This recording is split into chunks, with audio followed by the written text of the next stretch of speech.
Nag-opera na naman kami ng dashcam nitong taong to. Ilalagay namin dito yung mic Para malakas yung boses. para maganda daw yung reception. So itong mic nga pala na to nanggaling sa memory.ph. Shout out sa memory.ph. Idol daw sabi. Oo, sabi ay. Ayan yung dashcam na pang-vlog na pang-vlog ni Don Bertos. Yan. So yan yung DD5 binaklas ko. So operation backlash kami nito. Pirahan. Operation talaga ng malala sa dashcam. Ayan, no? Para malagyan ng external microphone. So, Buya. sige, try mo. Kaya natin. Hindi buya yan. Ano tawag dyan?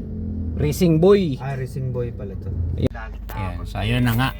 Successful nga yung ano namin, yung ginawang operasyon kanina doon sa camera. Ang lakas. Clap, Tanto, clap, clap. tanto ano naman siya. Ang lakas ng boses, oh. Oh, Ayun yung... ito yung review. As in karera. Oh. Racing as in Digimon. Ang lakas ng boses, pwedeng pwede. Spelling. R-I. Kausap Oh, namin si diba? Marlon dyan. Kausap namin si Marlon nun sa Gusto na rin. cellphone. So. Gusto na rin magpaganito. Gusto na rin ni Marlon So magpalagay. nandito yung ano guys, oh. Ayun, Ito sa taas. yung- Yan yung yung microphone na ano yan, Racing Boy. So yan yung mga microphone na gamit ng mga nagmo-motovlogging. Ganda. So meron siyang ano yung noise reduction, automatic na siya. Automatic na yun, no? Automatic wala na ka yung- nang pipindutin. Wala na, Kasama na automatic talaga siya. Oo. Okay.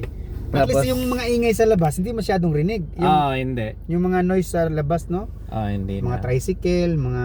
Basta yung mga... So, sasakyan sa shout labas. out sa memory.ph. Salamat at original yung mga items na nabibili ko dyan. Good. Start from Boya LM20, yun ang gamit ko sa kotse ko. At saka ito, may bago nga sila kasi phase out na daw.